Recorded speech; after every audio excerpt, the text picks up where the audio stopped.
नमस्कार दोस्तों, मेरा नाम डॉक्टर मुकेश कुमार है और आप देख रहे हैं healthy Bharat. Healthy Bharat YouTube channel सिर्फ और सिर्फ आपके एमडीआर टीबी और टीबी और एक्सडीआर टीबी के लिए ही बनाया गया है ताकि आपको मैं हेल्प कर सकूं। अगर आप ट्यूबरकुलोसिस और एमडीआर ट्यूबरकुलोसिस की दवा खा रहे हैं तो आप इस चैनल को जरूर सब्सक्राइब कर लें। क्यों? क्योंकि इस पे जितने भी तरह का साइड इफेक्ट होता है आपके दवा के खाने से, उसके बारे में और उस साइड इफेक्ट को कैसे हम कम कर सकते हैं उसके बारे में हमेशा बताया जाता है। तो इसे आप सब्सक्राइब जरूर कर लें। अब वीडियो अगर अच्छा लगे तो उसे दोस्तों को भी भेज सकते हैं जिनको एमडीआर का दवा चल रहा है या एक्सडीआर का दवा चल रहा है। दोस्तों, एमडीआर ट्यूबरकुलोसिस का दवा खाने में बहुत सारे चीजें हैं जो कि हमें झेलनी पड़ती है, जैसे कि कुछ साइड इफेक्ट है उसको झेलना पड़ता है। मैं तो बताऊं कि 50% या 60% ऐसे लोग हैं जिनको बहुत कुछ ज्यादा साइड इफेक्ट नहीं होता है, लेकिन वैसे व्यक्ति जिनका बहुत ज्यादा इम्यूनो सिस्टम कमजोर होता है उनको साइड इफेक्ट के रूप में भी बहुत ज्यादा तकलीफ करनी पड़ती है। आज की वीडियो में हम यही बताएंगे कि अगर आप भी एमडीआर ट्यूबरकुलोसिस का दवा खा रहे हैं तो उसके दवा के खाने से आपके साइड इफेक्ट जो होते हैं और उसमें कैसे हम उसको फाइंड आउट कर सकते हैं, और जो अगर फाइंड आउट हो गया है तो उसको हम कैसे मैनेज कर सकते हैं। तो वीडियो को बिल्कुल अंत तक देखिएगा और इसको समझिएगा जरूर।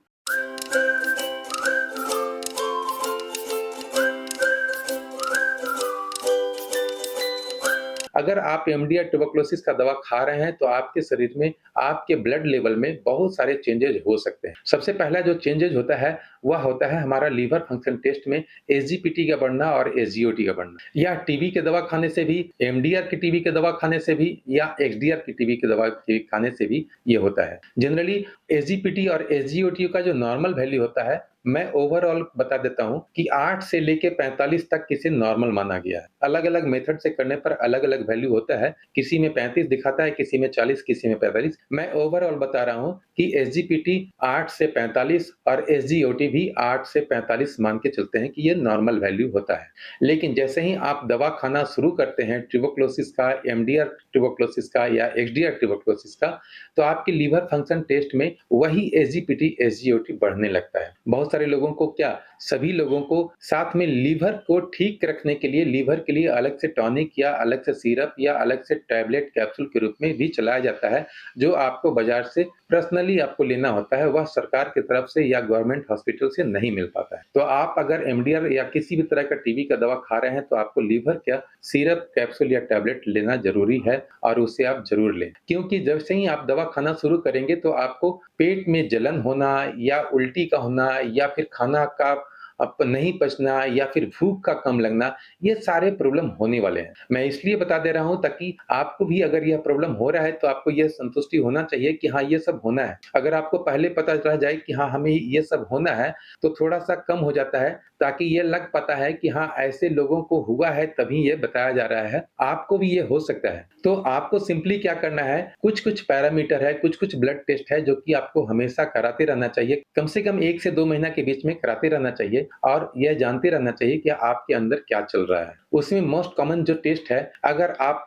फीमेल हैं तो आपको थायराइड का जाँच कराना चाहिए जो कि टीएसएच कहलाता है। इसके अलावे आपको लीवर फंक्शन टेस्ट कराना चाहिए, उसमें स्पेशली एसजीपीटी और एसजीओटी का होना ज़रूरी है। इसके अलावे आप सीरम क्रिएटिनिन का भी टेस्ट करा सकते हैं। सीरम क्रिएटिनिन किडनी का टेस्ट होता है, उससे पता चल पाता है कि हमारा किडनी सही से काम कर रहा है कि नहीं। इसके अलावे आपको सीबीसी कराना चाहिए। सीबीसी में भी बहुत सारी एब्नॉर्मलिटी हो जाती है जब हम दवा स्टार्ट करते हैं तो। उसमें सबसे पहला जो होता है वह होता है हमारा total differential count of WBC, यानी कि हमारा जो डब्ल्यूबीसी का टोटल काउंट और डिफरेंशियल काउंट होता है उसमें बहुत सारे चेंजेज आते हैं। उसके बाद दूसरा जो होता है वह होता है हमारे प्लेटलेट्स का भी डाउन होना। प्लेटलेट भी बहुत सारे लोगों को कम हो जाता है। साथ ही साथ बहुत सारे लोगों को हेमोग्लोबिन भी कम होता है। यह कोई मैटर नहीं रखता है कि आप लॉन्गर रेजिमेन में आप अपना ट्रीटमेंट करा रहे हैं या शॉर्टर रेजिमेन में करा रहे हैं। लॉन्गर रेजिमेन में लिनेजोलिड एक टैबलेट है जिसके खाने से हमारा हेमोग्लोबिन लेवल कम होता है। लेकिन बहुत सारे ऐसे पेशेंट हैं जिनका हेमोग्लोबिन लेवल कम है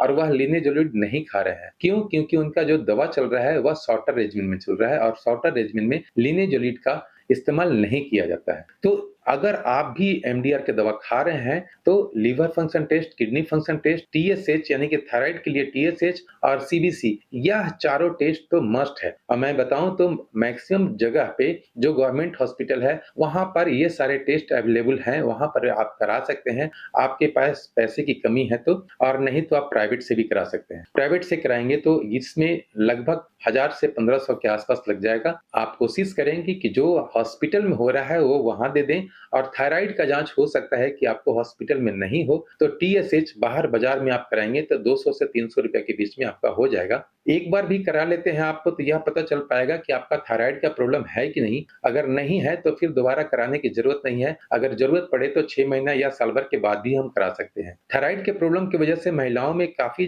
प्रॉब्लम होता है, जैसे कि उनके शरीर में जो हार्मोन होता है उसमें बहुत सारे एब्नॉर्मलिटी आ जाती है, जिस कारण मेंस का प्रॉब्लम होता है, या फिर पैर का फूलना, या बॉडी में स्वेलिंग का होना, चेहरे पर स्वेलिंग का होना, यह सारी चीज़ें देखने को मिलता है अगर उनका थायराइड बढ़ा हुआ है तो। थायराइड का जनरली नॉर्मल वैल्यू हो जाता है 0.30 से 5.5 तक। टीएसएच का जो नॉर्मल वैल्यू होता है वह 0.30 से 5.5 तक होता है। अगर आपका 7, 8, 9, 10 है तो आप 25 एमसीजी का थायरोक्सिन टैबलेट खा सकते हैं। अगर उससे ज़्यादा है तो आप 50 एमजी का।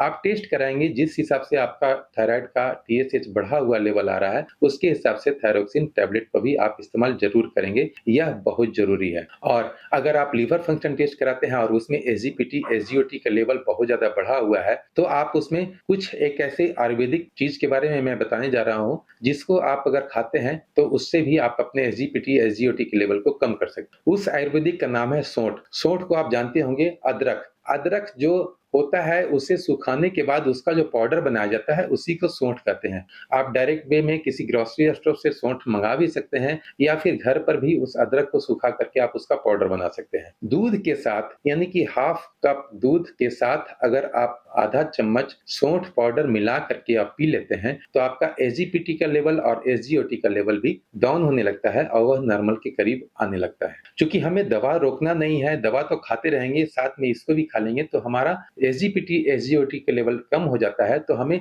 सही से दवा भी पच सकेगा, कुछ जो खाना खाएँगे वह भी पच सकेगा, और मुझे ताकत भी मिलने लगेगी। अब कहेंगे ताकत कैसे मिलेगा? सोंठ से ताकत नहीं मिलेगा, लेकिन आप जब खाना खाएँगे और उसमें जो प्रोटीन और विटामिन्स वगैरह मिलता है मुझे, वह हमारे शरीर को कंप्लीटली एब्ज़ॉर्ब होने लगेगा, तो मुझे ताकत भी मिलने लगेगा। सबसे बड़ा प्रॉब्लम जो होता है वह होता है कि हम खाना नहीं खा पाते हैं। कारण बस यही होता है कि हमारा एसजीपीटी, एसजीओटी लेवल बढ़ा हुआ रहता है। तो आप इस सोंठ का उपयोग ज़रूर करें। बहुत सारे लोगों का यह कहना हो सकता है कि सोंठ के खाने से गर्मी होता है। मैं ये बताता हूँ, मैंने हज़ारों लोगों को दिया है और हज़ारों का ठीक हुआ है। बहुत सारे ऐसे पेशेंट हैं जिनको टीबी था और उनका एसजीपीटी, एसजीओटी बढ़ गया था। उनको मैंने दिया और मुश्किल से 8 दिन के अंदर उसने अपने एसजीपीटी, एसजीओटी के लेवल को 280 और 380 से लेकर के 50 और 55 तक ले आए हैं। मात्र 8 दिन में। आप यह भी कर सकते हैं कि सोंठ का पाउडर अगर आपका पास 10 ग्राम है, तो उसमें 2 ग्राम आप दालचीनी का पाउडर भी मिला लें। दालचीनी भी आप जानते होंगे, दालचीनी आराम से ग्रोसरी स्टोर में मिल जाता है, तो दालचीनी को भी चूर करके उसका पाउडर बना लेंगे और सोंठ का पाउडर दोनों मिला लेंगे। 80% हमारा सोंठ का पाउडर रहेगा और 20% हमारा दालचीनी पाउडर रहेगा। इसको एक मिक्स कर लेंगे और मिक्स करके सुबह-सुबह अगर हम पी लेते हैं दूध के साथ, तो हमारा एसजीपीटी, एसजीओटी के लेवल को बिल्कुल नॉर्मल कर देता है। आप इसका इस्तेमाल हमेशा कर सकते हैं, वैसे गर्मियों में भी कर सकते हैं। आप यह चिंता ना करें कि हाँ, आपको गर्मी में नहीं लेना है, आप बिल्कुल ले सकते हैं। दोस्तों, अगर आपका सीबीसी टेस्ट में आपका टोटल काउंट ऑफ डब्ल्यूबीसी बढ़ा हुआ है, 11,000, 12,000 है, उसके लिए आपको कुछ नहीं करना है। आप जो दवा खा रहे हैं उसी से वह डाउन होगा। आपका न्यूट्रोफिल भी बढ़ा हुआ हो सकता है, 80-90 के आस-पास हो सकता है, उसमें भी आपको कुछ नहीं करना है। आप जो दवा खा रहे हैं उससे डाउन होगा।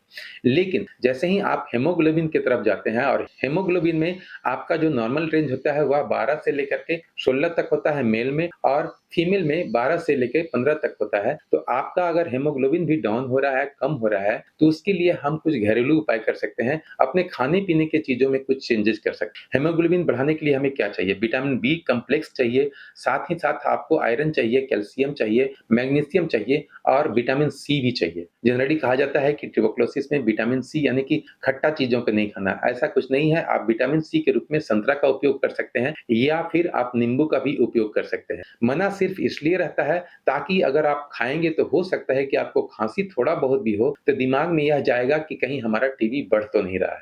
अगर आप नॉर्मली रूप से खाते हैं और कुछ नहीं प्रॉब्लम होता है, वह आपके शरीर में फ़ायदा ही करेगा। तो हीमोग्लोबिन के लेवल को बढ़ाने के लिए हम जूस का भी उपयोग कर सकते हैं। जूस बनाने के लिए हम 3 चीज़ का उपयोग करेंगे। सबसे पहले तो उपयोग करेंगे चुकंदर का, 90% हमारा चुकंदर होगा, 5 से 8% हमारा गाजर होगा और 2 से 5% हमारा आँवला होगा। यानी कि चुकंदर, गाजर और आँवला का अगर आप जूस बना लेते हैं और उसे पर डे पीते हैं, तो आपका हीमोग्लोबिन के लेवल को वह बहुत हद तक नॉर्मल रखता है और बूस्ट बनाए रखता है।